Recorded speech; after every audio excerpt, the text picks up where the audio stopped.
My name is Edna, and I'm 67 years old. When my son Robert passed away last winter, I never imagined the battle I'd have to fight just to keep loving my grandson. Dylan was only 12, but he knew exactly where he wanted to be with me. What happened in that courtroom 3 months later would shock everyone, including the judge who thought he'd heard it all. Sometimes the truth comes from the most unexpected places, and sometimes a child's courage can expose lies that adults spent months crafting. Before I share what happened in that courtroom, let me know where you're watching from, and please hit that like button and subscribe. You won't believe what my 12-year-old grandson did next. To understand how we ended up in family court, you need to know about the bond Dylan and I shared long before tragedy struck our family. My son Robert was my only child, and when he married Jessica 8 years ago, I welcomed her with open arms. She seemed like a lovely young woman who adored my son, and when Dylan was born, I thought our family was complete. From the time Dylan could walk, he spent every weekend at my house. It became our tradition. Friday evenings, Robert would drop him off with that little backpack full of clothes and toys, and Dylan would run straight into my arms like he hadn't seen me in years instead of just a week. We had our routines. Saturday mornings meant pancakes shaped like dinosaurs, something I'd done for Robert when he was little. Dylan would stand on a step stool next to me, carefully pouring the batter while I guided his small hands. My garden became Dylan's playground and classroom. He learned to plant tomatoes, water the roses, and identify which birds visited our feeders. When he was 8, he started his own small plot where he grew carrots and radishes. Every harvest, no matter how small, was cause for celebration. We'd wash the vegetables together, and Dylan would insist on taking some home to show his parents what he'd accomplished. Jessica seemed fine with our arrangement at first. She'd smile when Robert mentioned Dylan's weekend adventures with me, and she even complimented the quilted wall hanging Dylan and I made for his 9th birthday. But looking back, I can see the subtle signs I missed, the way she'd changed the subject when Dylan talked excitedly about our time together, how she'd suggest alternative weekend plans that would keep Dylan busy. Small things that seemed innocent then, but make perfect sense now. Dylan was an unusually thoughtful child, old beyond his years in some ways. He noticed things other kids his age might miss.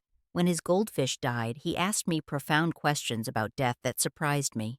When a neighbor's marriage ended in divorce, he wanted to understand why people who once loved each other could become so angry. These conversations usually happened during our quiet evening talks sitting on my front porch swing as the sun set. Robert always defended our relationship when Jessica occasionally complained that Dylan spent too much time with me. He'd remind her that his mother had been widowed young just like she was now, and that Dylan brought joy to my life. Robert understood the special bond between grandparents and grandchildren because he'd experienced it with his own grandmother, my mother, who passed when Dylan was just 3. When Robert started feeling tired all the time, we initially blamed his demanding job at the construction company. He was pushing himself hard to provide for his family, often working overtime and weekends. But when the persistent cough developed and he began losing weight, Jessica finally convinced him to see a doctor. The diagnosis hit our family like lightning: lung cancer stage 3, aggressive, and already spreading. Those 8 months of treatment were a whirlwind of hospital visits, chemotherapy sessions, and desperate hope. Dylan spent even more time with me during this period because Jessica was focused on Robert's care, and honestly, I was grateful for the distraction of caring for my grandson. We tried to maintain some normalcy for Dylan's sake, but he was smart enough to understand that his father was very sick. Robert fought bravely, but the cancer was relentless. On a cold February morning, Jessica called to tell me Robert was gone. I drove to their house immediately, my hands shaking on the steering wheel. When I arrived, Dylan was sitting quietly on the couch, still in his pajamas, staring at nothing. The moment he saw me, he ran into my arms and held on like his life depended on it. That image is burned into my memory because it would be months before he'd have the freedom to do that again.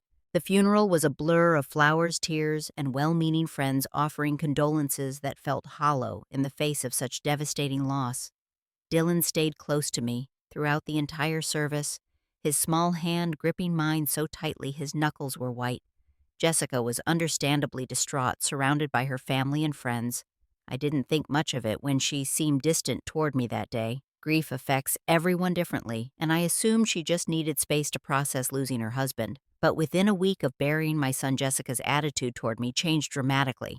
When I called to check on Dylan and offered to take him for the weekend as usual, she politely declined. She said Dylan needed routine and stability at home during this difficult time. It seemed reasonable, so I didn't push.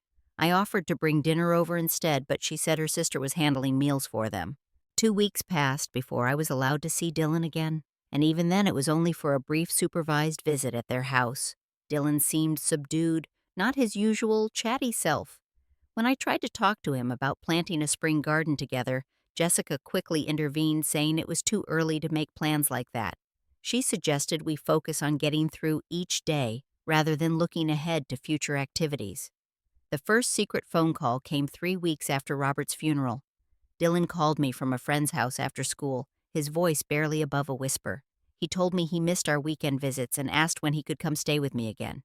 My heart broke hearing the loneliness in his voice. When I asked if he'd talked to his mother about visiting me, he said Jessica told him I was too sad about Daddy and needed time alone to feel better.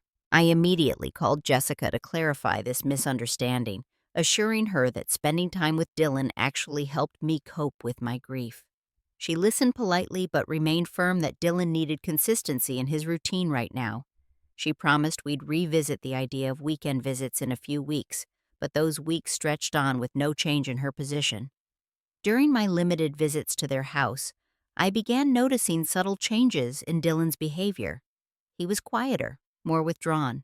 When I asked about school or his friends, he'd glance at his mother before answering, as if checking for approval. Jessica would sit nearby during our entire visit, making natural conversation impossible. The easy, comfortable relationship Dylan and I had enjoyed seemed to evaporate under her watchful eye. My attempts to maintain our special bond became increasingly difficult. When I suggested teaching Dylan to bake his grandfather's famous chocolate chip cookies, Jessica said he was too young to be around hot ovens. When I offered to help with his school project about local birds, she said they'd already found another approach. Every suggestion I made was met with a polite but firm refusal. The phone calls between Dylan and me became more secretive and less frequent. He'd whisper that he wasn't supposed to call me, but he missed me too much. He started asking questions that concerned me. Why couldn't he visit me anymore? Did I not want to see him? Had he done something wrong? I reassured him as best I could, but Jessica's influence was clearly confusing him about my feelings toward him. During one particularly difficult visit, I witnessed Jessica speaking to Dylan in the kitchen while I waited in the living room. Though I couldn't hear the exact words, her tone was sharp and Dylan emerged looking upset. When I asked if he was okay, he just nodded, but I could see tears in his eyes that he was trying hard to hide. 3 months after Robert's death, Jessica made her intentions clear. When I called to arrange my weekly visit with Dylan, she informed me that these visits were becoming disruptive to their healing process. She decided that Dylan needed to focus on moving forward with his life, not dwelling on the past. Since I reminded Dylan too much of his father, she felt it would be better if we had less frequent contact. I was stunned. In Jessica's mind, my relationship with Dylan was somehow harmful to his recovery from losing his father. She suggested that perhaps monthly visits would be more appropriate and only if Dylan specifically asked to see me. This was a dramatic departure from the close relationship Dylan and I had always shared, and I knew Robert would never have approved of cutting his son off from his grandmother. My visits became uncomfortable affairs where Jessica monitored every word exchanged between Dylan and me. She'd interrupt our conversations to redirect Dylan's attention to homework or chores. When Dylan showed me a drawing he'd made at school, Jessica quickly pointed out that he had other activities to focus on. The natural flow of our relationship was being systematically dismantled. During what I didn't know would be my last visit to their house, I found Dylan sitting alone in his room quietly crying. When I asked what was wrong, he whispered that he missed his daddy and wanted to come stay with me like he used to. He said being at my house made him feel closer to his father because we could talk about happy memories without making anyone upset. This conversation was interrupted by Jessica, who seemed upset that I was in Dylan's room without her knowledge. She suggested that Dylan was having a difficult day, and perhaps I should cut my visit short. As I hugged Dylan goodbye, he held on longer than usual and whispered so softly I almost missed it. "Grandma, I want to live with you." The confrontation that followed was inevitable. When I attempted to discuss Dylan's emotional needs with Jessica, she became defensive and accusatory. She claimed I was undermining her authority as Dylan's mother and confusing him with false hope about returning to old routines. She said Dylan needed to accept that life had changed permanently and that clinging to the past wasn't healthy for a 12-year-old boy. Jessica then delivered the ultimatum that changed everything. She told me that if I continued to interfere with her parenting decisions, she would move away with Dylan to start fresh somewhere else. Her sister lived in Arizona and had offered them a place to stay. Jessica said she'd been considering this option anyway, thinking a change of scenery might help Dylan adjust to life without his father. The threat was clear. If I didn't step back and accept the minimal role she was willing to grant me in Dylan's life, I'd lose him entirely. She gave me 24 hours to decide whether I wanted limited supervised contact with my grandson or no contact at all. As I drove home that night, I realized that Jessica had been planning this gradual separation all along, methodically weakening the bond between Dylan and me until she could justify cutting it completely. That evening, Dylan managed to call me one more time. Through his tears, he told me that his mother had said I didn't want to see him anymore because he reminded me too much of his daddy. He begged me to tell him this wasn't true, that I still loved him and wanted him in my life. Breaking my own heart, I assured him of my love and promised him that somehow things would work out. But I knew that empty promises wouldn't be enough. Jessica was counting on my age and grief to make me compliant with her wishes. She assumed I lacked the energy or determination to fight for my relationship with Dylan. What she didn't understand was that loving someone sometimes means you have to fight for them, even when that fight seems impossible to win. The decision to pursue legal custody wasn't made lightly. At 67, the thought of raising a 12-year-old boy seemed daunting, but the alternative, losing Dylan forever, was unacceptable. I spent sleepless nights researching grandparents' rights and wondering if I had any realistic chance of success in family court. Finding the right attorney was crucial. Martha Stevens came highly recommended as someone who specialized in grandparents' rights cases. During our initial consultation, she was honest about the challenges we'd face. Courts typically favor biological parents unless there's clear evidence of neglect or abuse. Jessica's grief over losing her husband would generate sympathy, and my age might work against me. But Martha also saw strengths in our case. Dylan's long-established relationship with me, his expressed desire to live with me, and Jessica's sudden change in allowing contact could all work in our favor. Most importantly, if Dylan was old enough to express a clear preference about where he wanted to live, the court would consider his wishes. The legal papers were filed on a Tuesday morning in May. Jessica's reaction was swift and furious. She called me that afternoon, her voice shaking with rage, accusing me of trying to steal her son and disrespect Robert's memory. She said Robert would be ashamed of me for putting Dylan through a custody battle instead of supporting Jessica during this difficult time. What hurt most was knowing that Jessica was probably right about one thing: Robert would hate seeing his family torn apart like this. But I also knew Robert would want Dylan to be happy and surrounded by people who loved him unconditionally. The weekends Dylan had spent with me weren't just fun activities. They were opportunities for him to process his emotions and maintain a connection to his father's memory. Jessica wasted no time hiring her own attorney, a sharp lawyer named Craig Morrison, who specialized in protecting parents' rights. Martha warned me that Morrison was known for aggressive tactics and personal attacks on opposing parties. He would likely portray me as an interfering grandmother who couldn't accept that Jessica was Dylan's legal guardian. The months leading up to our court date were agonizing. Jessica completely cut off my contact with Dylan, even changing their phone number so he couldn't call me. I drove by his school several times, hoping to catch a glimpse of him, but Jessica had apparently instructed the staff not to allow me any contact. For all Dylan knew, I had abandoned him just like his mother claimed. During this period, Jessica launched her own campaign to undermine my case. She documented every interaction we'd had, painting me as controlling and inappropriate. She claimed I'd tried to replace her as Dylan's primary caretaker and had confused him about his father's death by filling his head with unrealistic expectations about maintaining their old relationship. Martha helped me prepare for what Morrison would likely throw at me during the hearing. My age would definitely be an issue. At 67, could I really handle the physical and emotional demands of raising an adolescent? What would happen to Dylan if my health failed?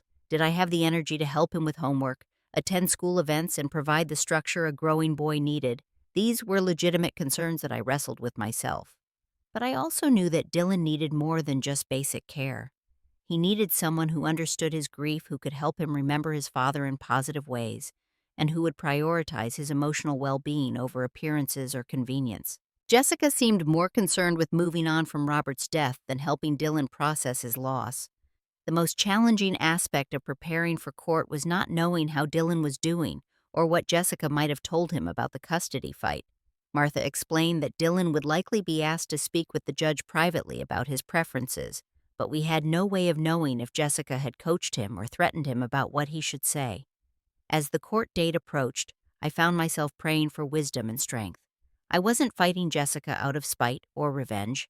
I was fighting for a little boy who'd already lost his father and deserved to maintain the loving relationships that brought him comfort and stability. If that made me a difficult grandmother in Jessica's eyes, so be it. The morning of our custody hearing arrived gray and drizzly, matching my nervous mood perfectly. I dressed carefully in my best navy suit, wanting to look professional and capable rather than like a frail, elderly woman. Martha met me at the courthouse steps reviewing last-minute strategy and reminding me to stay calm no matter what accusations Morrison might make. Walking into that courtroom was one of the most intimidating experiences of my life. The formal setting with its imposing judge's bench and official seals made the stakes feel even higher. This wasn't just a family disagreement anymore. It was a legal proceeding that would determine Dylan's future and mine. Judge Patricia Johnson presided over our case, a woman in her 50s with graying hair and kind but serious eyes. Martha had researched her background and found that Judge Johnson was known for being thorough and fair, particularly in cases involving children's welfare. She had a reputation for cutting through emotional arguments to focus on what was truly best for the child involved. Jessica sat across the aisle with Morrison looking appropriately grief-stricken but determined. She'd chosen her outfit carefully, too, wearing a simple black dress that emphasized her role as a grieving widow and protective mother. When Dylan entered the courtroom with a court-appointed advocate, my heart nearly broke seeing how much he'd changed in just a few months. Dylan had lost weight and looked pale, smaller somehow than when I'd last seen him. He kept his eyes downcast, clutching his phone in both hands like a lifeline. When his gaze briefly met mine across the courtroom, I saw confusion and sadness that no 12-year-old should have to carry. Jessica had positioned herself so she could watch Dylan's every move and expression. Morrison opened Jessica's case by painting a picture of a devoted mother struggling to rebuild her life after her husband's tragic death. He described me as a well-meaning but interfering grandmother who refused to accept that Dylan's primary relationship should be with his mother, not his deceased father's family. According to Morrison, Jessica was simply trying to help Dylan move forward in a healthy way. The picture Morrison painted of me was harsh, but clever. He acknowledged that I'd been an important part of Dylan's life before Robert's death, but argued that clinging to old routines was preventing both Dylan and Jessica from processing their grief properly. He suggested that my age made me unsuitable for the demands of raising an active teenage boy, particularly since Dylan would need guidance through his adolescent years. When Jessica took the witness stand, she spoke eloquently about her love for Dylan and her commitment to providing him with stability and structure. She described their daily routines, his improving grades, and his participation in school activities as evidence that he was adjusting well to their new life together. Her performance was convincing and heartfelt. Then came the lies that still make my stomach turn. Jessica testified under oath that Dylan had never expressed any desire to live with me. She claimed he was perfectly content with their current arrangement and had actually asked her several times why I kept trying to insert myself into their lives. According to Jessica, Dylan felt uncomfortable around me because I made him sad by constantly bringing up his father. "Mrs. Patterson," Jessica said, looking directly at the judge, "Dylan told me just last week that he wishes his grandmother would understand that he needs space to heal. He's confused by her attempts to maintain routines that belong in the past." Morrison asked Jessica about my phone calls with Dylan, and she claimed these conversations upset Dylan because I filled his head with false hopes about returning to our old weekend visits. She said Dylan had asked her to make me stop calling because it made him feel guilty for wanting to focus on his new life with her. The most painful lie came when Jessica testified that Dylan had specifically told her he didn't want to live with me because it would feel like betraying his mother. She said Dylan understood that she was his legal guardian and preferred to stay with her rather than being placed with an elderly relative who couldn't provide the same level of care and supervision. As I listened to these fabrications, I felt physically sick. Jessica was calmly telling a judge that Dylan had said the exact opposite of everything he'd actually told me during our secret phone conversations.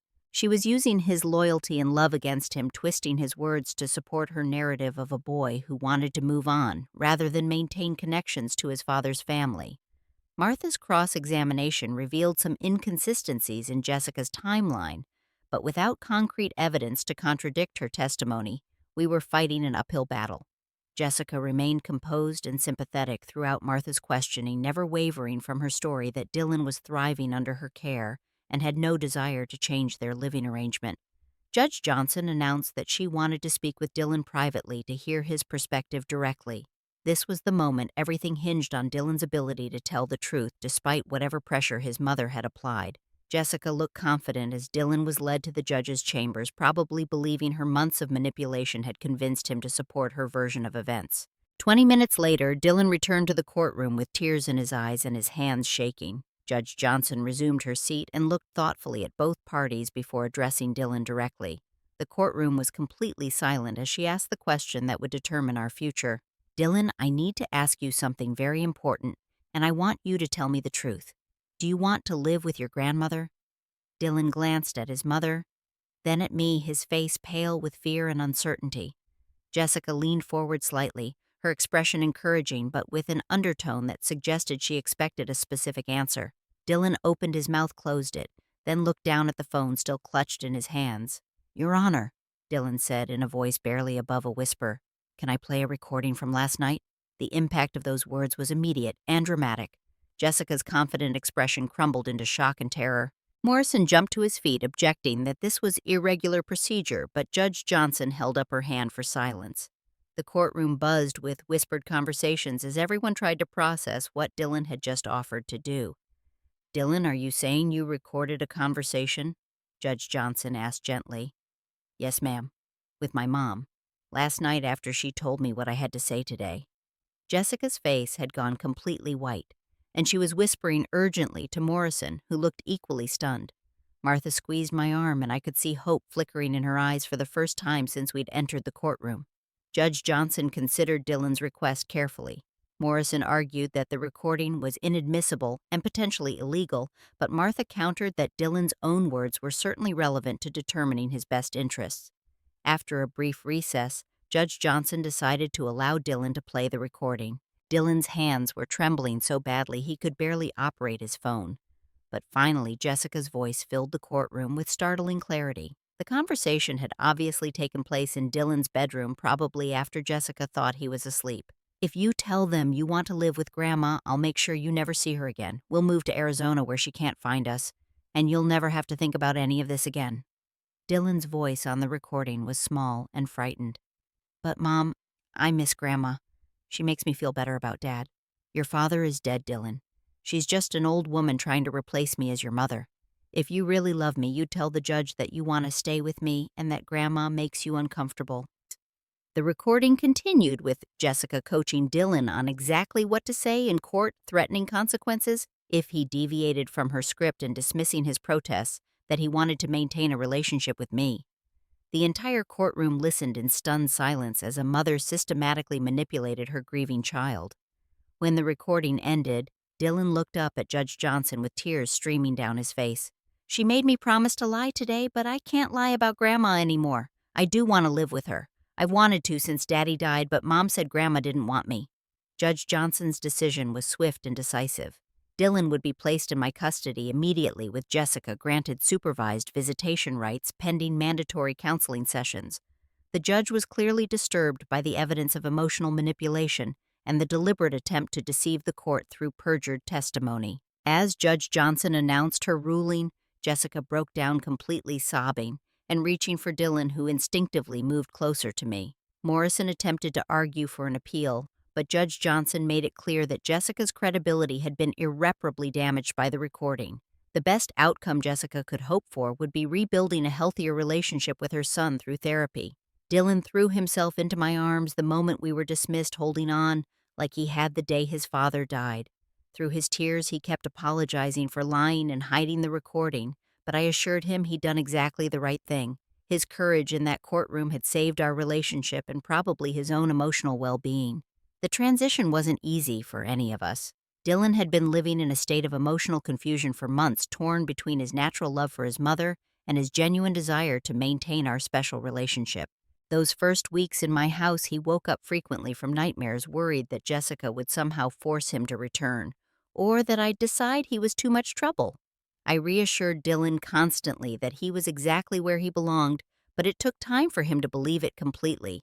We spent hours talking about his father, looking through photo albums and sharing memories that Jessica had discouraged him from expressing. Slowly, Dylan's natural personality began to emerge again, as he realized he could grieve his father openly without upsetting anyone. School became a refuge for Dylan, where he could focus on normal 12-year-old activities without the weight of family drama. His teachers noticed the improvement in his demeanor and academic performance almost immediately. He joined the science club and started making new friends, something that had been difficult when he was emotionally withdrawn. The supervised visits with Jessica were initially tense and awkward, but the court-appointed therapist helped both Dylan and his mother begin to rebuild their relationship on healthier terms. Jessica gradually acknowledged that her grief had clouded her judgment and that cutting Dylan off from me had been wrong. The counseling sessions were painful but necessary for healing. 6 months after the custody hearing, Jessica asked to speak with me privately. In a conversation that was difficult for both of us, she apologized for her behavior and admitted that she'd been threatened by Dylan's relationship with me because it reminded her of Robert. She'd convinced herself that erasing those connections would make moving forward easier, but she realized now that she'd only created more pain for everyone involved. I forgave Jessica not just for Dylan's sake, but because I understood that grief could make people do things they never thought possible. Losing Robert had devastated all of us in different ways, and Jessica's way of coping had been to try controlling every aspect of Dylan's life. Once she learned healthier ways to process her loss, she became a better mother and eventually a friend. Today, Dylan is a confident, happy teenager who maintains loving relationships with both his mother and me. He spends alternate weekends with Jessica, and we've worked together to make sure he feels secure in both homes.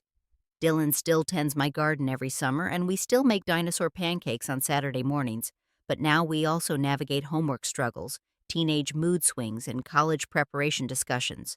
The experience taught me that love doesn't always look the way we expect it to. Sometimes protecting the ones we love means fighting for them even when it hurts. Sometimes it means forgiving people who've wounded us deeply. And sometimes the smallest voices carry the biggest truths when adults have lost their way in grief and fear. As I watch Dylan grow into the young man his father would be proud of, I'm reminded that family isn't just about blood relationships. It's about the bonds we choose to honor and the love we're willing to fight for, even when the odds seem impossible. What would you have done in my situation? Have you ever had to fight for a relationship that mattered deeply to you? Share your thoughts in the comments below, and please hit that like button if this story touched your heart. Don't forget to subscribe for more real-life stories that remind us what truly matters in life. Thank you for listening to my story, and remember that sometimes the greatest victories come from the smallest acts of courage. Until next time, hold your loved ones close and never underestimate the power of truth.